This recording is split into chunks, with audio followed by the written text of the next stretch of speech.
Welcome back, YouTubers, to another NXT review with me, Mr. Parkin, on behalf of the British Fist. I've had a haircut. I don't look like a homeless person anymore like the guy on last week's video. I'm looking much more trim and ready to go, brother. There's a couple of things I want to actually address before I go on to this review. Firstly, the new ring announcer, Eek. I had to kind of do this on my ears where the announcer was talking because it was that damn bad. She was quite robotic and she kind of forgot a few of her lines, but there we go. Also, go subscribe to Brandon Stroud's article that he does, Best and Worst of NXT, that he does. I'll put the link in the description box below. I know I say this every week, but he does a really good column. Go check it out. And also, in the description box will be a link to this week's show. Also, I watched the Lexman's video on how he would rebook the last Raw and how the storytelling was terrible, and he thinks, you know, there could have been way more set up to make the segments feel a lot better. And I think he's totally right.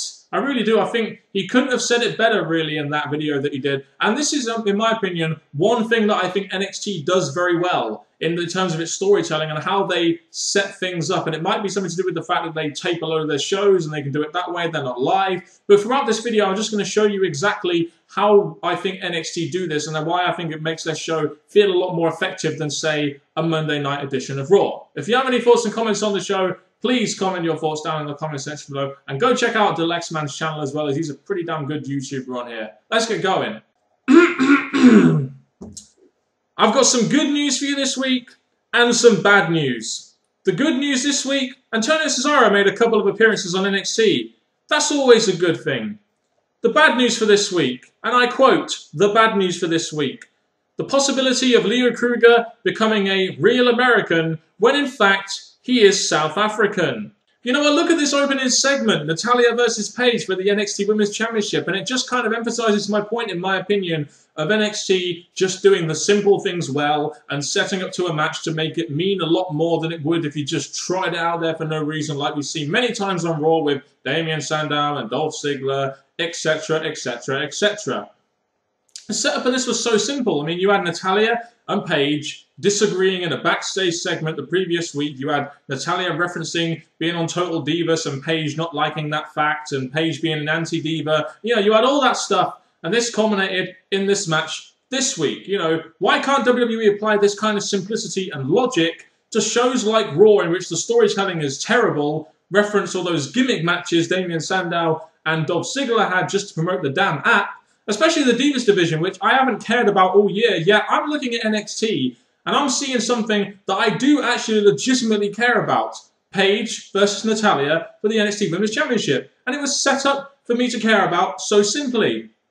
This is my point. The match itself was really damn competitive. It definitely did a good job in making Paige look incredibly good, in my opinion. And, you know, I like the fact that Paige got the win, you know, as she's the NXT Women's Champion, and it makes her look very good, and Natalya put her over. But at the same time, I'm thinking, isn't Natalya going after the Divas Championship soon?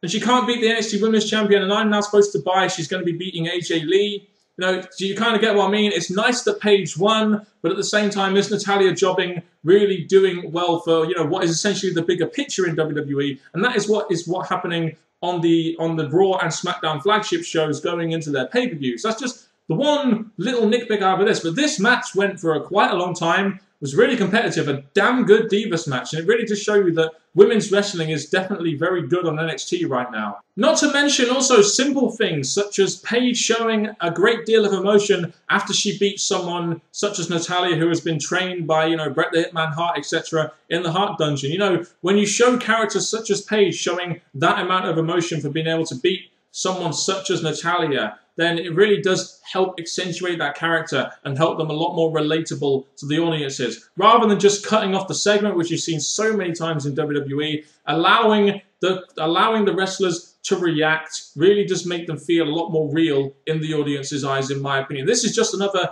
simple example of things like that going a long way for characters. Speaking of simple setup, we had Mojo Rawley in a backstage segment saying he wants to be the next NXT champion. And he'll stay hyped and be as hyped as ever he wants to be to try and get there.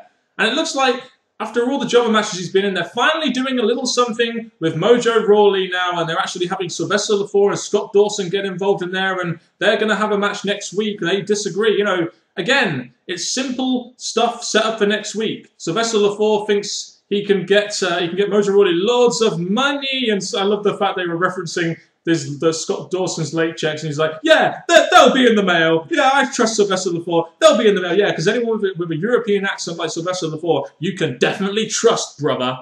I just wish WWE would not make it so obvious that these guys are consistently reading cue cards. I mean, they occasionally turn their head sort of like that towards the person, but most of the time they're staring at the cue cards like that and actually saying their lines, and they're doing that, and it really makes you beg a belief when it comes to the fact, you know, you're supposed to believe this is real, yet you can kind of see they're reading cue cards. I understand this is a developmental territory, but these guys really need to start learning, you know, how to be a lot more creative with their promos and how to kind of remember lines a little bit more. Because when I'm seeing them read their cue cards, pretty much like Bo Dallas did when he came into WWE, kind of puts me off the promo just a tad.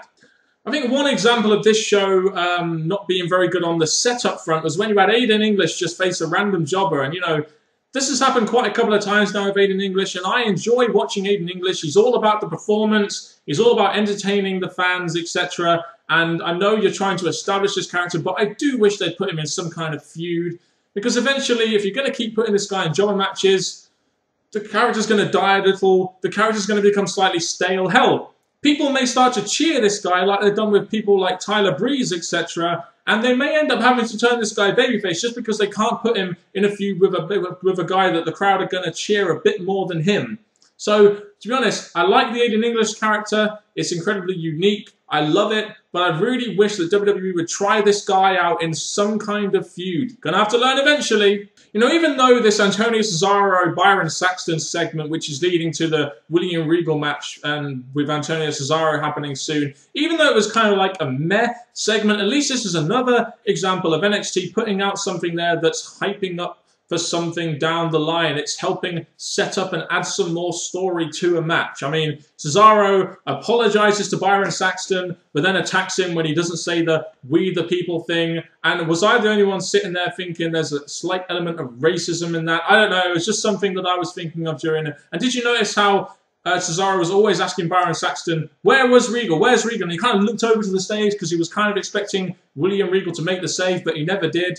You know, it's kind of something that you don't see too much. You know, generally they come and make the save and blah, blah, blah, but they're looking over, he's not making the save. You know, that's kind of something we don't see too much in wrestling, I guess. Kind of an idea, maybe something original happening in NXT, I guess. But I guess this is an example of one of those kind of feuds where even though the setup isn't very good, I'm not sure they really need to do that much to set it up, because you just know that the payoff that Antonio Cesaro and William Regal is going to give you is definitely going to be really good and will at least meet or slightly exceed expectations down the line, you know. So even if the setup isn't good sometimes, if you give a good end product with maybe not so good setup, it can still satisfy your consumers in some way or form. We had Leo Kruger versus Tyson Kidd, the returning Tyson Kidd at that. I mean, I really thought, I guess, the NXT would make a much bigger deal out of this, as it is Tyson Kidd's return to a show which he was very vital to when it first came to this new format in terms of star power.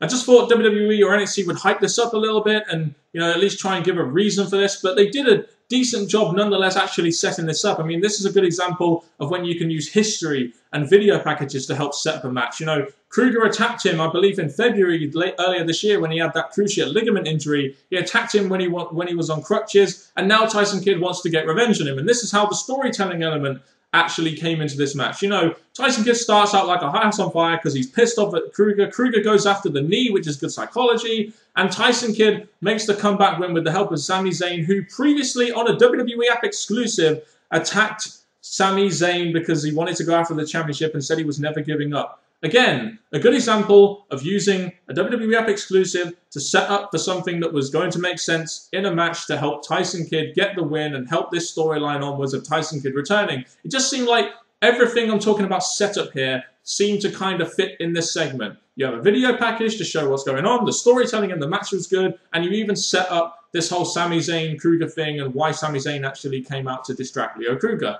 Again, it's very simple if you just put your minds to it and, you know, do a bit of creative writing. I guess my big disappointment of the evening was Bo Dallas versus Adrian Neville. I'm not saying this was a bad match, it's just when you've hyped up this for the NXT Championship and you've had the Beat the Clock tournament and then you had the Sami Zayn versus Adrian Neville match last week, which involved way too many high spots in my opinion, you kind of expected this to feel like a big match. And it immediately didn't feel like a big match because they didn't really have any video packages or anything. They didn't really have any backstage promos or anything like that. It just didn't feel like a big match for what is essentially NXT's biggest championship. So I knew this was going to be nothing special. I knew this wasn't going to be a title change. And I guess that's kind of my sore throat on this one. It just didn't feel that special, which I kind of felt Bo Dallas versus Adrian Neville in what I believe is the first time this is happening. I just thought it would feel a bit more special, especially for the NXT Championship. And I guess it shouldn't really have surprised me that the match ended via count-out. You had Adrian Neville winning via count-out, but obviously that doesn't lead to him winning the championship. So I imagine this will be a way to lead to a rematch further on down the line. I don't really know. I just was a little bit disappointed with this match. I guess I was expecting, after all that build-up they put on the previous shows, I guess I was expecting something a lot more special than what I got. So maybe that's partially my fault, but then again, you know, expectation is all part of being a consumer in the wrestling business, and you do have to pander and sometimes at least be at the level or exceed that level of expectation sometimes, given the build-up you've given it. And I guess that is a problem sometimes with building something up to be good, and then sometimes if it's not delivering, if it does deliver, it's brilliant, but if it doesn't deliver, it leaves you very disappointed. That's, I guess, how I felt about this match. But again, another good example of great setup. Like I said, you had the Beat the Clock challenge, then you had the #1 contendership match, and then it led to this. Again, easy setup. It's just a shame it didn't feel like a big match.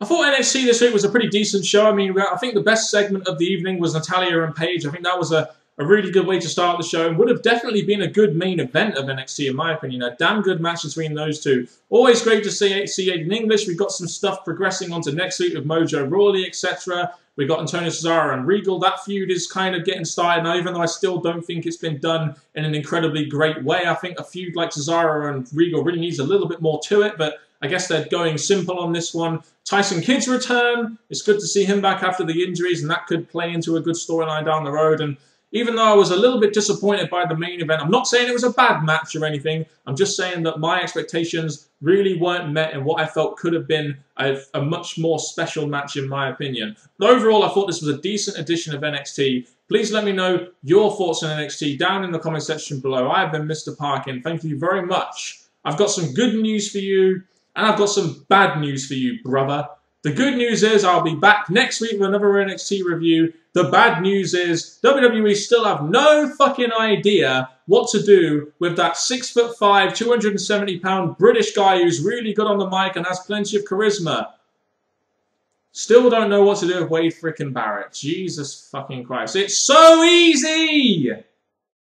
Christ.